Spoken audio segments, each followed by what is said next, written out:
Okay, so we are now recording the session. We'll be posting it on our Blackboard. This might be one of our last postings. We'll see how we go. So as I said, we're doing the Ben and Boz review. I'll add some commentary. We did announce the happy hour a week from Thursday. It's the big data happy hour featuring our dean as well as a guest from the community. I'd like to have a good showing for our guests when they come and they see our smiling faces. It will be on this same Zoom channel. So if you're going to come to that, I believe I said 5:30 a week from Thursday on the 11th. That's going to be the same Zoom that you're on right now and the same password and the same access. I'm going to head over to Ben and Boz, and we're going to start with the accounting. The survey I took, it seems like you are getting value out of that. I think it's a good way of repeating. I know what I talk about in lectures. I know I've recorded my lectures as well, and the Ben and Boz recordings help reinforce, or I help reinforce them, or they help reinforce me. But either way, it's helpful to you to get reinforced. I'm going to head over. I'm going to go over to online. There's our AFC happy hour announcement, big data gathering. By the way, big data, data analytics, that's where it's going. You all will be involved, you'll all be exposed. I don't care whether you're marketing, management, accounting, finance, sport rec, human resources. It's all coming out with big data, lots of information, and making decisions on those data. Your Tableau assignments are based on looking at big data summarized in a graphical format, in a visual format that hopefully is easier to read. So we'll go ahead and go over to our, let's see if we can go in and sorry about that. Go into, get there. All right, so we're going to have our narrated PowerPoint. We're going to take a look at the Excel stuff first. Sorry, the class content first, second video. And if for some reason you miss a Friday class, you can play these back. And these are kind of a good orientation to what we're talking about and what we're doing. I'm going to go ahead and share the screen. I'm going to do an advanced share to cut down the size of the screen. Some of you may have some bandwidth issues. Go here. I will be monitoring the chat as well. If you have any comments or commentary, go at it from there.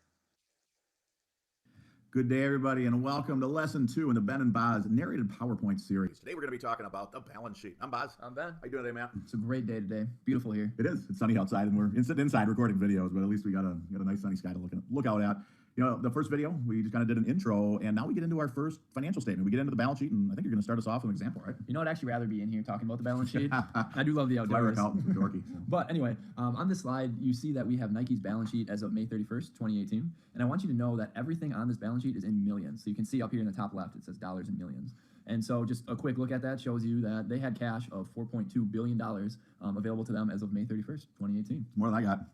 I'm not going to ask you how much you have. Less than 4.2 billion. Just a lot of money. Not quite 4.2 billion. Not quite. All right, so first thing that I do want to look at here, though, is how much debt does Nike have? And so if you take a second, look around, if you really want to pause the video, you can, but you see they have a current portion of long-term debt of $6 million and long-term debt down here of $3.5 billion. So what do you think about that, Boz? It's a lot. You know, they barely have enough cash to cover that. So that at first glance, that would make me nervous. But Boz knows we're going to take a second glance, actually, and compare that debt amount to the total value of Nike's assets. So if you look through this balance sheet a little bit, you'll see right above current liabilities, it says total assets in all caps, and that puts us at $22.5 billion in total assets. Now I'm feeling better. You feel a little bit better? Good. So that's just a quick example of something you can get from the balance sheet. One more example. I have a quick question. In the chat, please answer the following. Is it better to have more debt or less debt? Is high debt good or bad? Is low debt good or bad? Or does it depend? Please in the chat, give me some feedback.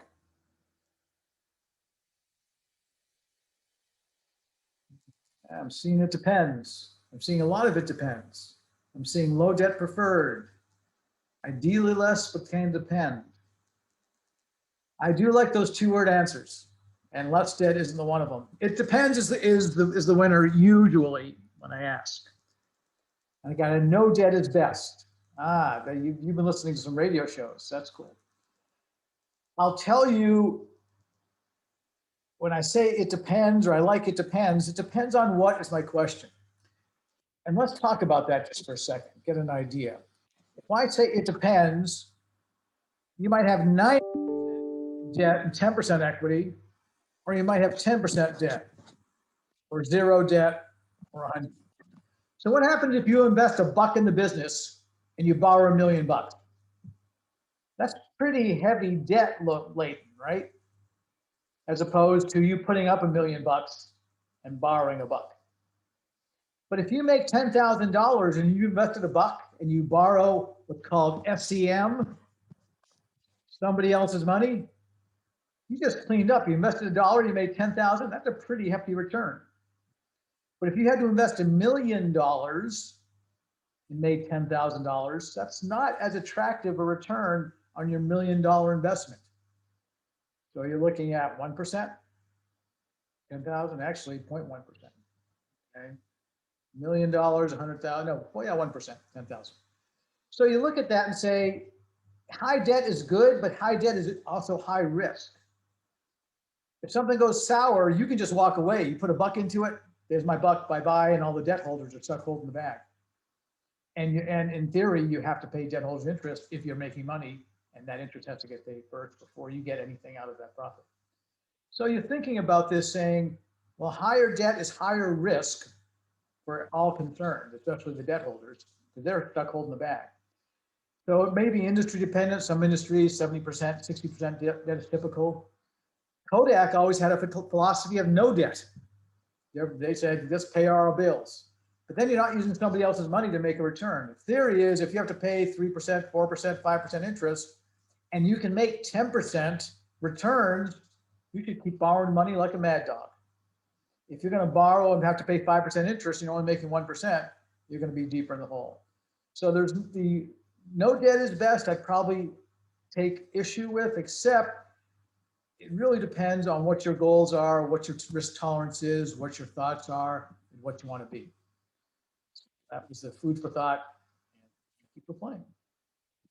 Let's continue onward and upward. Example is looking at Nike's market cap relative to how much the shareholders contributed. So just a refresher, in our first video, we briefly touched on market cap. If I took all the shares outstanding of Nike, multiplied by the price per share of Nike, it came out to about 124 billion. And this was a few days ago, probably a little different now when you're looking at it, but at the time it was 124 billion. Yep. In the last video, we talked about Apple being the most valuable company in the world. Their market cap was nearly $1 trillion. So just another example of where Nike's at. Absolutely. And so what you can see then, if you look on the balance sheet in the shareholders equity section, that capital in excess of stated value. Now that sounds kind of complicated, but really what that is what are the amounts that shareholders have contributed to the business? And so shareholders have contributed $6.4 billion, and now their shares are worth $124 billion. So did you get in early on Nike?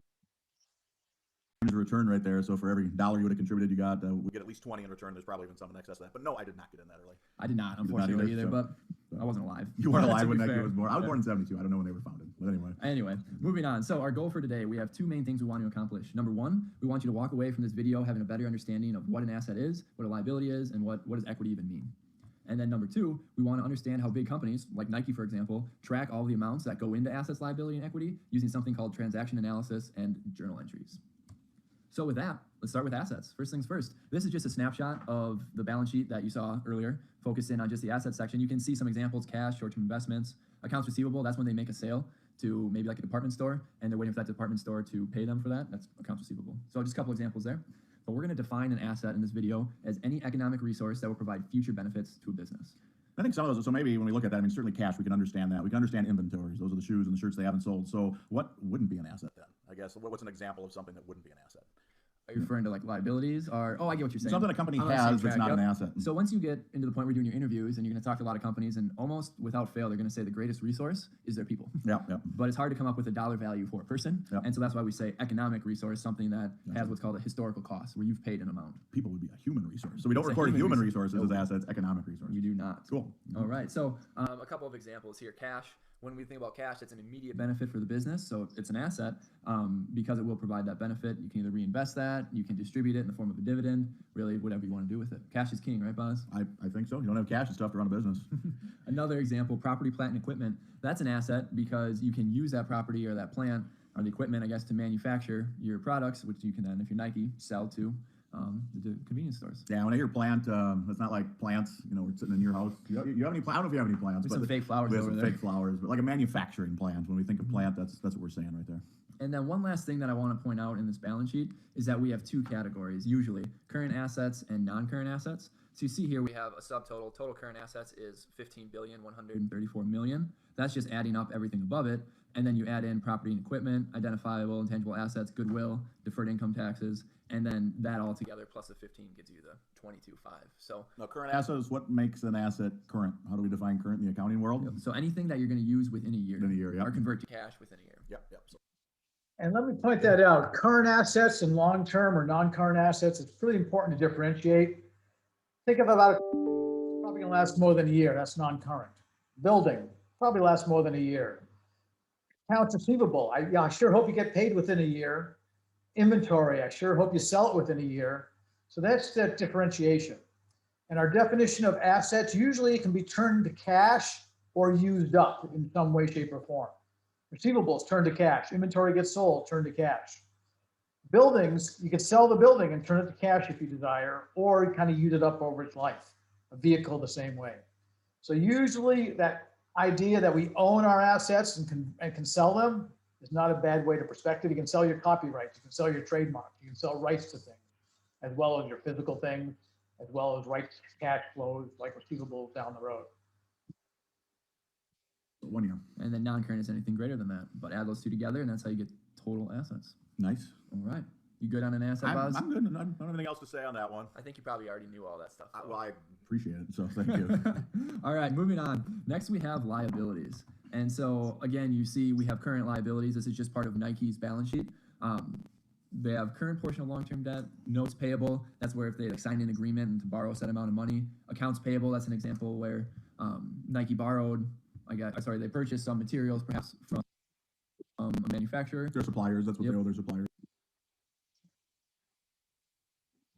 Any future obligation of economic resources based on past events. So Simplistically, we usually think of like cash we owe to people, right? But that's not an all-encompassing one. That's probably the most common is someone's given us something, we got to pay them back, right? A supplier sold Nike some raw materials to make into their shirts, they got to pay them back. Someone's done some work for us, we got to pay them back. Those are the most common, probably. Exactly. So if you're looking for a simpler way to define it or explain it to your friends, probably, I imagine you'll be talking a lot about this with your friends, your accounting videos. Give them a simple definition. So there are some unique cases where it's not just money you got to pay people for stuff they've given you. So that's why the definition we've given is a little bit more proper because it'll encompass some other unique.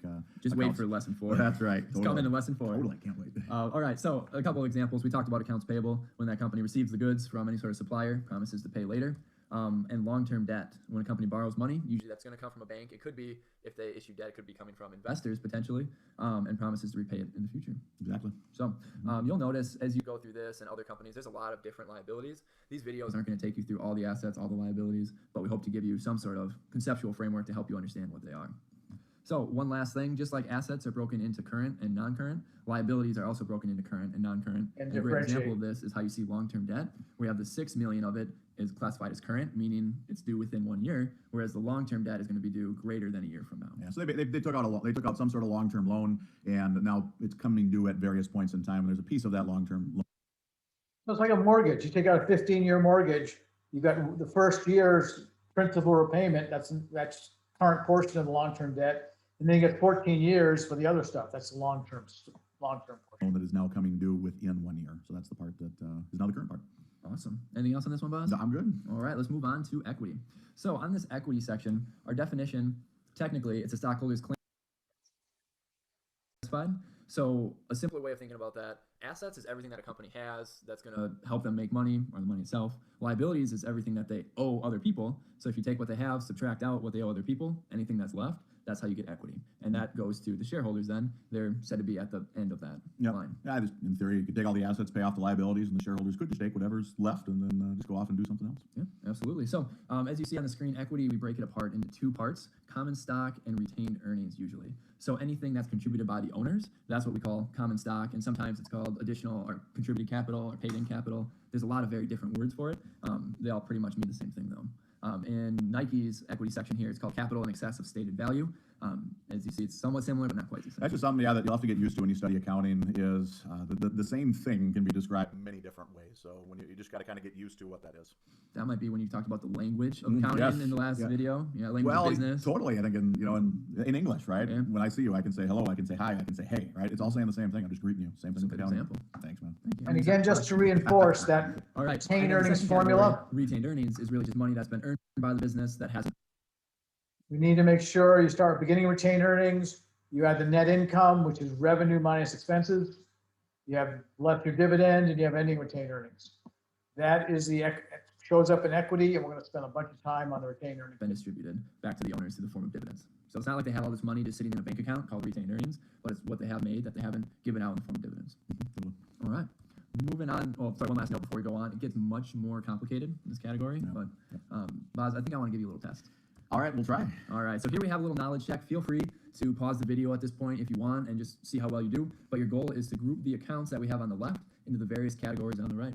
So Boz, I'm not giving you any time to look at it, and there's no solutions built into these We don't have the slides. solutions. You haven't told me the answer. So this is. How would you classify cash? I'm going current asset. Correct. How about accounts payable? I'm going current liability. I owe someone money. I got to pay it within a year. There you go. How about retained earnings? It's one of the two equity accounts. Excellent. How about debt? I'm going to assume it's a long-term debt. I'm going to pay it off in longer than a year, so I'm going to put it in non-current liabilities. I want you to succeed today, so I'm going to agree with you, but you nailed it right on the head when you said you need to know if it was long-term Could be or both. short-term before you decide if it was current liabilities or non-current. Was that kind of a trick question? A little A bit. little bit. All right. But it's a talking point. That's It worked. right. So That's right. how about common stock? That's the second big equity component. There you go. So retained earnings and common stock go into equity. How about equipment? It's a non-current asset because you don't expect to use it up within a year. Absolutely. Inventory? It's a current asset because you want to sell it within a year. You don't want long-term inventory. You don't. Nike Better doesn't get rid of make it a in a certain year. hope to sell it 8 years from now. They're going to want to sell it this year. Current asset. You don't like throwback shoes? Well, but it's throwback. They make them new, and there you go. see That's the the- throwback. okay. It's not. They haven't hung on to them for 40 years. So How about land? Where does that fit? land would be non-current because you expect to hold it for more than 1 year. There you go. Well done, Boz. 100%. I appreciate that. Your accounting professor got 100%. Thank goodness. All right. So the big question here is why is investors and creditors, both of them are going to look at the balance sheet, could also include potential investors, but based on what they see on the balance sheet, they're going to decide whether or not they want to invest in that company. So as an example, before making a loan, a creditor might look at the assets and say, just like we did with Nike right away, and say, hey, enough to cover the current debt that they have. I don't want to give them any more debt because if they don't pay, there won't be any assets for me to take. Likewise, investors, when they're looking at buying a stock, they might look at what are current assets relative to current liabilities, because if you have a lot of current liabilities, things you have to pay within 1 year, you hope you have a lot of current assets where you're going to get a lot of cash within 1 year to meet those obligations. Yeah, for the most part, we're going to go through a lot of this analysis. Why do you care? That's mainly lesson 12. We're going to, when we tie it all together, because you're usually going to be pulling in income statement accounts, balance sheet accounts, cash flow accounts all together. We're doing this analysis. So this is just a couple simple balance sheet ones. All right. Well, let's keep rolling. Our next section then, that kind of covered goal 1 for us. Goal number 2, how do companies keep track of all this, especially considering they could have billions of dollars, multiple countries, anywhere in the world, a lot of different things though. And so what companies use is called double entry accounting. So each transaction Double the fun. that a company has, and a transaction is anytime economic value is exchanged between two parties. And so say Boz and I were to enter into agreement where I say, Boz, you mow my lawn, I'll pay you $100 in August. And so Boz hasn't mowed my lawn yet, and I haven't paid him the money yet. That's not a transaction because no economic resources actually exchange hands. Now, if I said, Boz, you mow my lawn, here's $100, I've given him $100, so that is a transaction, and I would need to record that. Exactly. Did you know double entry accounting, little history, developed back in 1494 by, I don't know how you pronounce it, Luca Pacioli? Just say Pacioli. that'll be right. Luca Pacioli, Oh, nice. 1494. He was You can making see everything wine. hand He's a gestures. monk in Italy. That's pretty good.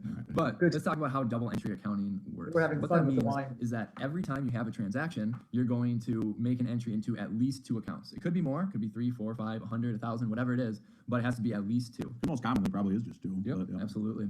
And one account is going to have to be debited, and the other account is going to have to be credited. Now, debit and credit, don't think of this as like your bank account. It says you have a debit or a credit or your credit card statement or anything like that. This is completely separate. It's not necessarily that a debit is a good thing or credit is a good thing. They're just ways of saying it has a debit balance or a credit balance. Just the language of it. Yep, the way of maintaining balances. More in the language of accounting. If you recognize nothing else, and I'm abbreviating debit as DR and credit as CR. Debit means left and credit means right. Sometimes a debit's an increase, sometimes a debit's a decrease. It depends what kind of account or what kind of category it falls in. We'll be talking more about that, and you'll get pretty good at this. Accounting. It is? But Boy. every entry that you make has to have a debit that is equally offset by credits, so it keeps everything in balance, kind of like a balance sheet, always going to be in balance. Ties in. Do you see Yep. what I did there? I did. That's awesome. So yeah, debits always have to equal credits, no exceptions. Debits are always on the left, credits are always on the right. Always. No No exceptions. exceptions. All right, so let's look at this balance sheet equation then. We talked about this in video 1 where we said assets equals liabilities plus equity, but now we're going to add in what we had on that last slide. It's called a T account, where you see right here, this is a T account, how those two lines make a T. Going back to accountants not being creative with their naming conventions. I see a T. I see it. Well, assets are said to have a debit balance. So anytime you would increase an asset, you would debit the asset, and anytime you decrease an asset, you would credit it. Equation here, we have liabilities with a credit balance. If I take out more debt, I'm going to increase the credit for liabilities and increase the cash on the asset side. And then we have equity, which follows the exact same pattern. Mm-hmm. Anything to add, Boz? Not really. We're going to come back to that equation time after time. You're probably going to get sick of looking at this, but Now, again, things like cash, just because it's an asset doesn't mean it always increases. Too bad too, but sometimes you pay bills. So if you debit your cash or debit an asset, it's going up. If you credit your cash, it's going down. And the reason I draw this picture is assets are lefted, they go up. Liabilities and equity are righted, they go up. So if you credit a liability or equity, it increases. If you debit an asset, it increases. So credit is an increase for liability, credit is an increase for equity, debit is an increase for asset. On the corollary, the opposite side, the credit decreases an asset, debit decreases liability, debit decreases an equity account. but it is very helpful just to see how it all remains in balance. So examples to help drive this point home. Owners contribute $1,000 of cash to start a business. So in this case, cash, like we have, is going to go up by 1,000. Liabilities, nobody owes anyone anything necessarily. Owners are just contributing it. So if it's an owner, it's going to be common stock, and we're going to credit that for 1,000. I think the big takeaway there is that assets have increased by 1,000, and the combination of liabilities and equity has also increased by 1,000. Yeah, perfect. And you can see that right here in these T accounts.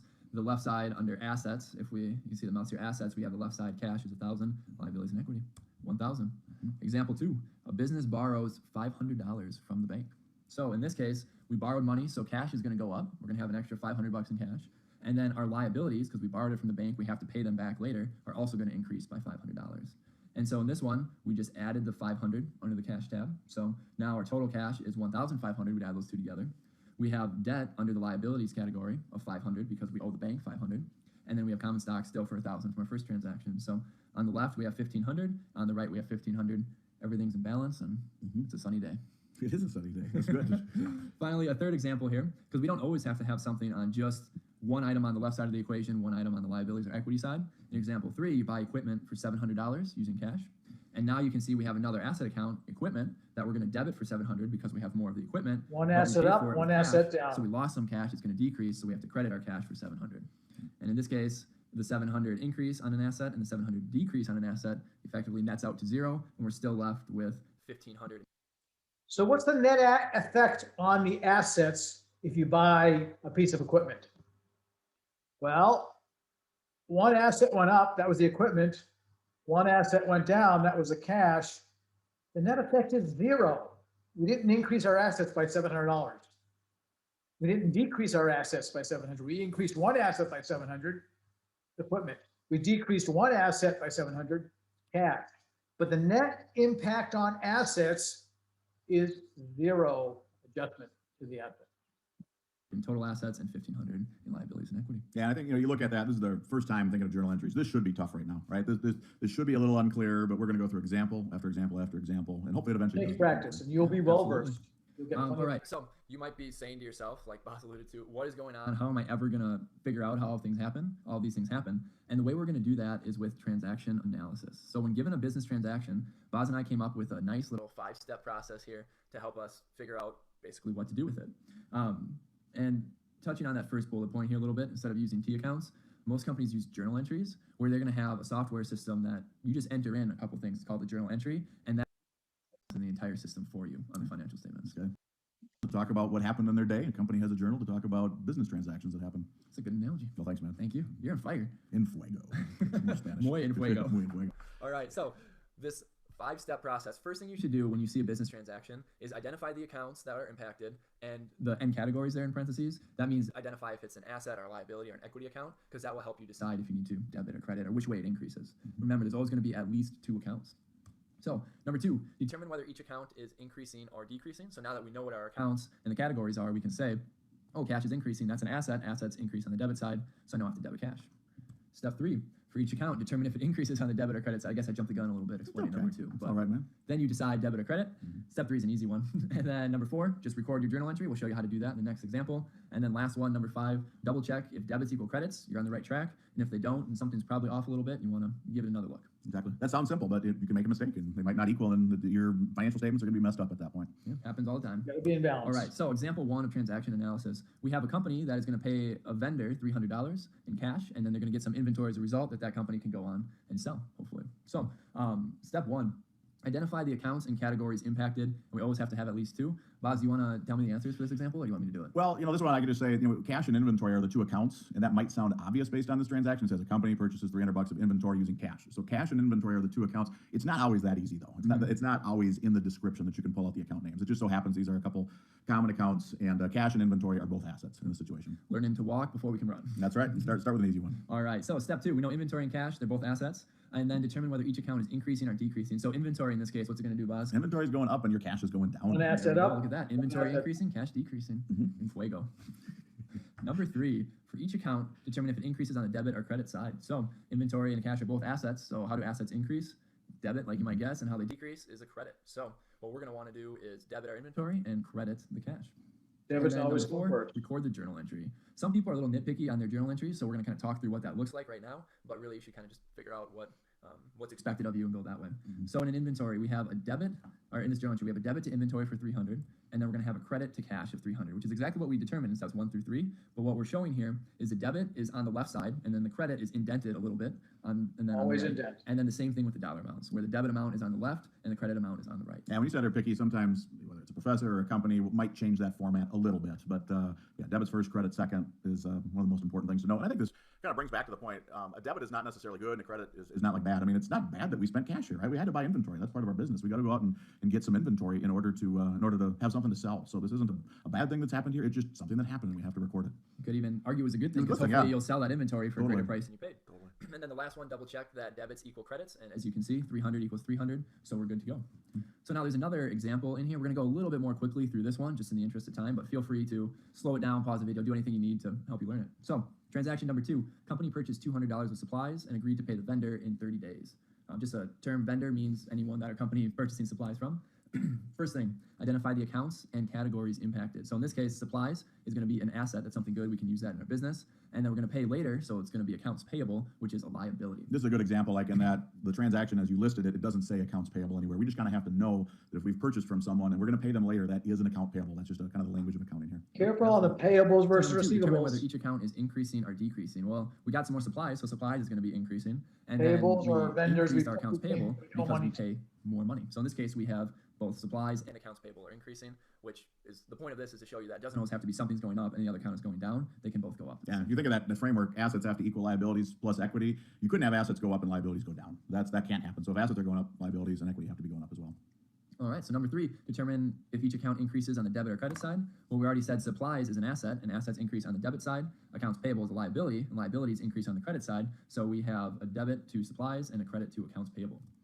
And so now that we know everything that we have here, we just have to record our journal entry like we talked about before. Supplies for 200 on the left, accounts payable for 200, a little bit lower and on the right. And then lastly, double check, and we see that debits do equal our total credits. We made our second journal entry. Very Look at exciting. that. Let's do we have one more, or is that That's it. That's only 2 for today. That's I'm right. sorry, So, Boz. I just wanted more, right? I appreciate that. That's right. good. Okay. All right. So last thing, let's how do we keep track then? If we just kind of summarize the second part of the PowerPoint here, using accounting software as a business, we're going to record the journal entries. So each individual will record the journal entries, or the accountant will record them. Then the software is going to take that journal entry and put it into what's technically called a ledger, but you saw it today as a T account. And that's just going to be anything that keeps track of all the transactions that impacted that one specific account. And then finally, again, that software probably is going to take all the totals in the ledger or your T account and convert it to a balance sheet where we'll hopefully look at it and analyze it and see how we did.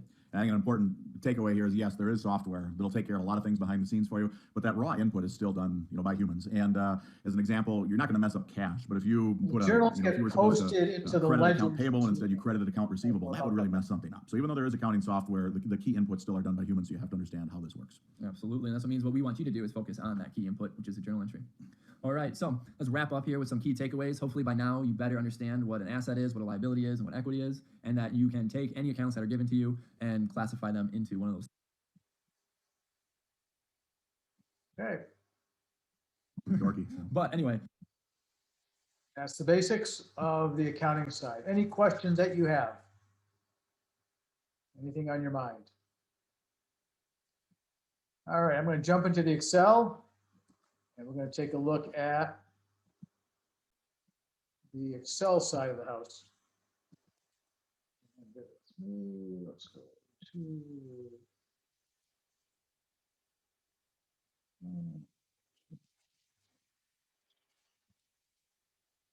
apologize. Let's get this going. Here. All right, so Excel, we're going to see do some formatting. And we're going to do that so that you get an idea of what things can be done in Excel. Very similar to Word. If you prefer to use Google Sheets, that's fine, as long as you're using a spreadsheet.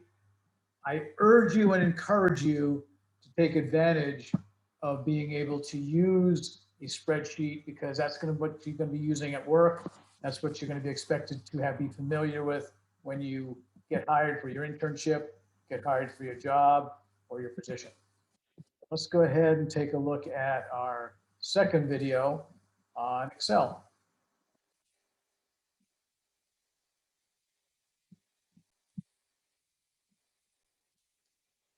Yep. Hello, everybody, and welcome to Lesson 2 in the Ben and Boz Microsoft Video tutorial series. I'm Boz. I'm Ben. How you doing today, man? It is a beautiful day, and now we're rolling with these things. We are. We got some introductory stuff out of the way in Lesson 1, and now These files a little bit more readable in format from a lot of cases. The goals, as you can see in there. improve the presentation and readability of these Excel files, and then we're going to learn how to do some printing and make it look prettier when we It print is as well. speaking All right, a fast. little bit more You can play specifically, that we're on going to your teach you own how to do video. bold and italics, how to highlight cells within a line, or all the cells within a line a couple different ways. We're going to teach you how to add some borders and then use the print preview shortcuts. You don't have to go the long way to everything. Nice. Well, as usual, we have a template file, so go ahead, everyone, and just pop over to the template and follow along with us here. So we have a sample, completely made-up company called Cobra Kai. You're so creative, especially for an accountant. I love the Karate Kid series. But Ben, when you look at this balance sheet for Cobra Kai, you know, Include it what now, kind of comes too. to your mind as far as readability of it and how it's formatted? I don't love it necessarily. There's actually a bunch of things that pop out to me that we could definitely change here. But the first thing is that the top, it doesn't pop. I just need a little bit more energy right away when I see that. Want some energy. All right. Well, we're going to pop that energy up front by both bolding and italicizing Cobra Kai, and then where it says balance sheet, and then the year end as well. So in order to do that, what we could do is just, we're on top of Cobra Kai right there. We could hit a Control B to bold. If we want to unbold it, we hit Control B again. But again, we bold it with a Control B. And then if you wanted to italicize it, you could also do that with the Control feature or Control I to italicize it. All right. What do you think of that, Ben? Is that popping a little bit more now? That is way better. Let's do it with everything, though, not just the company name. Let's do it with balance sheet and 12/31/2020. All right. So you're telling me go to balance sheet and now hit Control B and Control I as well? Let's do both of these at once. How do you feel about that? Ooh, wow, a little efficiency you're talking Yeah, about. again, saving half seconds. That'll be a theme throughout our series here. They add up. So what I'm going to do is I'm going to hold down the shift because I'm only highlighting two cells at once here. So hold down shift, press my down arrow key. Now I've got these two cells that have highlighted together. Now when I hit Control B and Control I, it'll happen at the same time. And you saw that saved a little bit of time. That will become especially valuable when we're working with a lot of cells. Yeah, using shift and the arrow keys might be one of the most common things that I do in Excel, especially when it comes to formatting. And so it doesn't just have to be the down arrow key. You can go up, down, left, right, whatever you want. Just hold the shift key and the arrow keys, and it'll Hold fill shift, everything use in the for arrow you. keys, go whatever direction you want. Your employers are going to expect that you can fly around the keyboard. And when we say fly around, it's using the keyboard to quickly navigate around. All right, well, we got that taken care of, Ben. Everything else good? We done? We are not even close No. to done. No, I think a pretty common thing, and I tend to like this one more than most people do, but adding commas to our spreadsheets. Right now you see 5,000, and that's a small number, so that's we can tell. If you look at total current assets, you see 15,500. Well, at first glance, I'm not able to just see that necessarily right away. And we have an even longer number. Is that millions, billions, thousands? Well, I know it's not thousands, but what is it? And so putting commas in just makes your file so much more readable. All right, so to put the commas in, we're going to, in a later series, we're going to show you some shortcuts behind this one, but a very simple way to do this. I'm just on cell B6 with my cash here. I'm going to go up to the home ribbon, is what we refer to it as, and then just go ahead and click on the comma. And I've got $5,000 in. Does that make you happy now? It makes me happier. We're on the right track here, but typically, well, always with balance sheets, you don't ever see decimals, right? You don't ever see cents. It's all rounded anyway. So what I want you to do is get rid of those decimals by navigating over to the right, where you can see there's 2 zeros and an arrow key showing one zero. And what that's doing is just getting rid of the decimal, and you hit it twice. Now that makes me happy. Yeah, and let's say you'd done that and you decided you wanted to put the decimal back in. Now, obviously, we taught in last lesson you could just Control Z it a couple times because that is what you had just done. But let's say I want 4 decimals after, 4 spots after the or you come decimal. up to a spreadsheet that the last thing you did wasn't eliminating the decimals, right? So you just want to increase it. How would you do that then? And then if you go to the one over to the left, left, so between where you are and the comma, and click that about 5 or 6 times. 5 or 6 times. Yep. Then you can add in those decimals right You there. get as many as you want. As right? many So- as you want. But you know what's really going to make me happy, Buzz? What's that? If you highlight all of these, not doing that shift and arrow key, but with the shortcut to highlight all the assets at once to add a comma and remove the decimals. Okay, so don't do this all.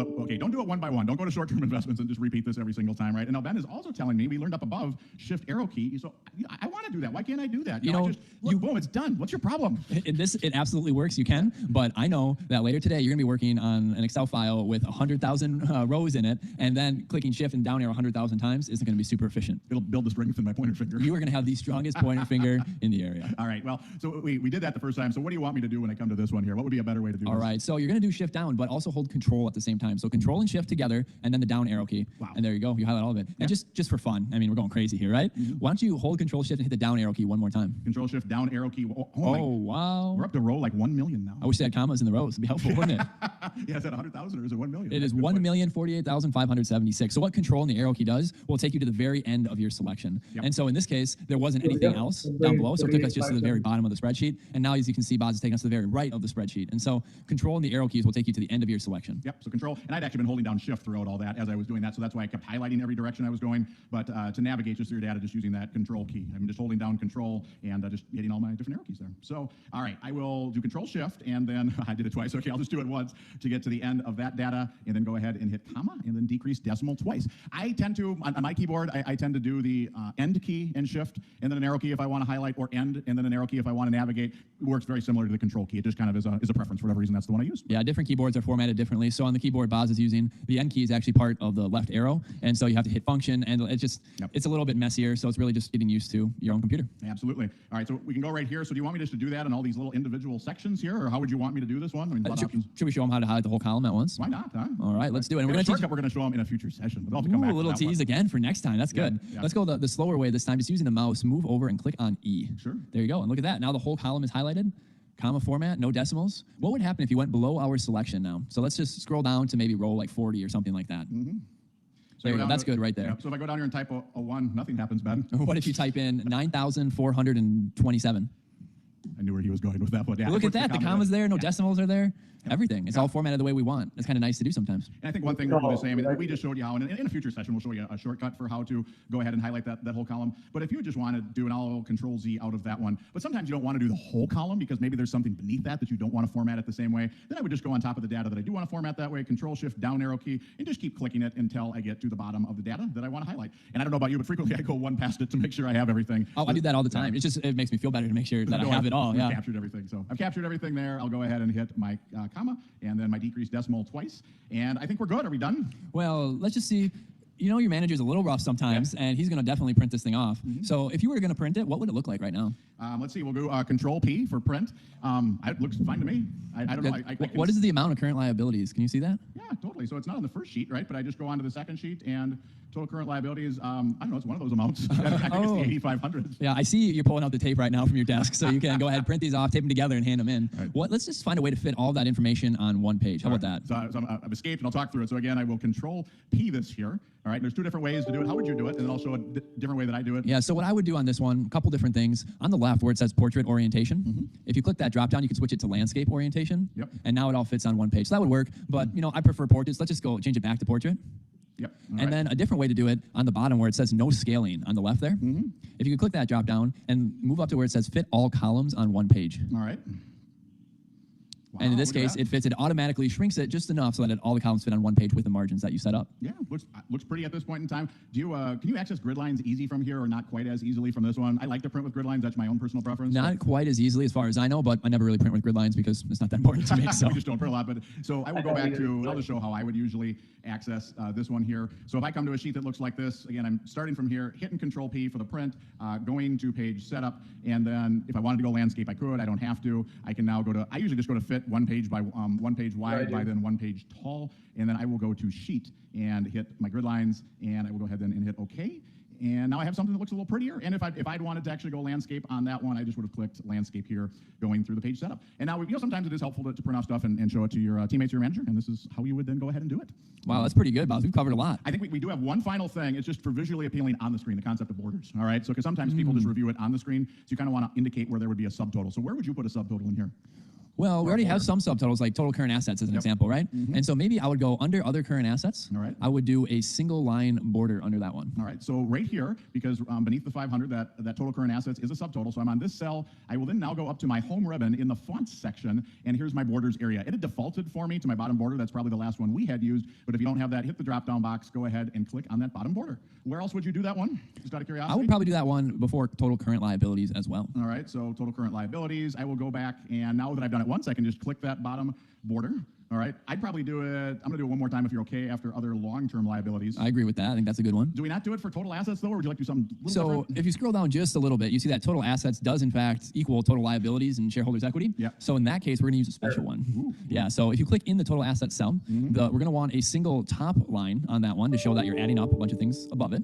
And then you're also going to want a double bottom border. Think of the double bottom as like an equal sign. Yeah. It's telling you that it equals another cell. So yep, you got it right there, top and double bottom border. And if you click away, you can see, look at that. There's a single top and double bottom border. And I'd put that over total liabilities and stockholders' equity as well. Right here, we'll do it again and again. It's already pre-selected, so I just go to that other kind of grand total, and I can do the same feature. And then probably beneath retained earnings, I should go and do my single border, my single bottom border there for shareholders' equity. There you go. I think with any luck, that's what we wanted to cover today. I'll go Well, we back. can double check, huh? We bolded, we italicized, we did highlighting a variety of different ways. We used borders, and we used the print preview function. Pretty cool, man. Yeah, I think so. Thanks everyone for tuning in to lesson 2. Okay, so that gives you a preview, and just cameras back on for a second if you could. So I do try to speed things up, especially for the Excel, and I did have a request to slow down the accounting, which we did. On a quick show of hands, the speed on the Excel, was it good? We'll start with the question. Speed on the Excel, was it good or too fast? Any takers? Okay, so a couple too fast, we can balance it, depends on how much time we have. And like I say, the accounting is what I want to emphasize, and that's what we're going to reinforce on Monday. Before I set you free, we're actually a couple minutes ahead of the game. That's not like me to let you guys out early, because I try to get you your money's worth. You invest a lot in your education, so I want to make sure you get the full value. But before I set you on your weekend, or some of you might have another class yet, any questions, any concerns? I will say this debit credit stuff is not natural. Nobody is born goo goo gaga, the debit credit. Not any of the accountants. It's something we develop that skill, and you will develop that skill and understanding. This was a first pass. If it's still a little foggy, don't sweat it.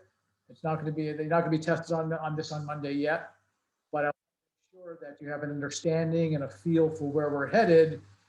And like I say, the second time you see it, the third time you read about it, the fourth time you hear about it, the fifth time you do it on a quiz or a test, it'll register and you'll get pretty good at it. Any general comments or questions before we part company for the weekend? So basically, is the whole point of all the sheets to basically make it to where everything is balanced? The whole point of that accounting equation, assets equals liabilities plus equity, has to be in balance. The whole point of debit equals credits has to be in balance. If you start throwing things out of balance, you're in trouble. So And you have to, you have to make 2 entries for every one number at minimum. So when you bought something, it doesn't cash it went down. Agreed. But also something else adjusted. We either paid a bill, so our payables might have gone down, or we bought something, so another asset went up. So the whole point is every time you have a transaction, there's a minimum of 2 things going on. You might have bought a house with $1,000 deposit and a $99,000 mortgage. Okay, now we got a combination of entries. We got a mortgage, we got an asset, we got cash being affected. So we got a couple more accounts than just 2 being affected, and that's going to happen.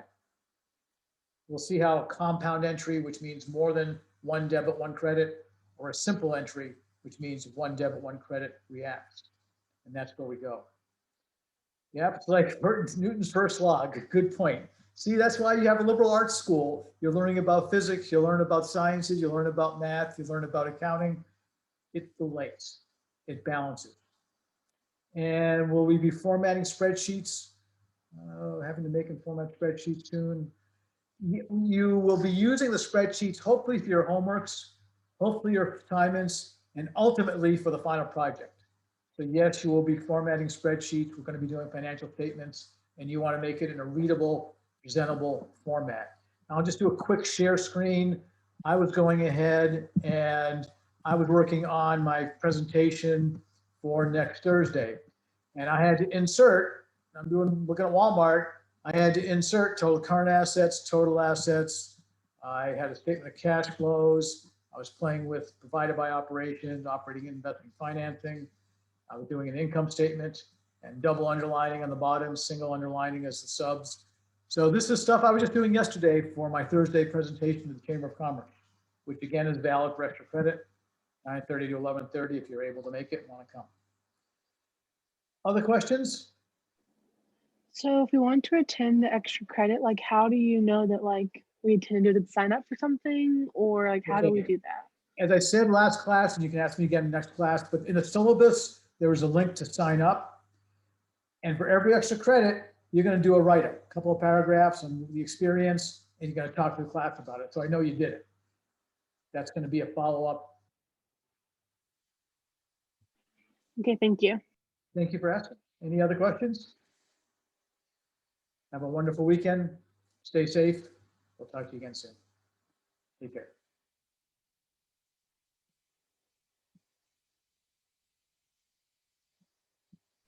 You too. Thank you so much. Hey, Professor, quick question. Ask away. Hang on one second. I'm going to turn off the recording and then there'll be no guilt.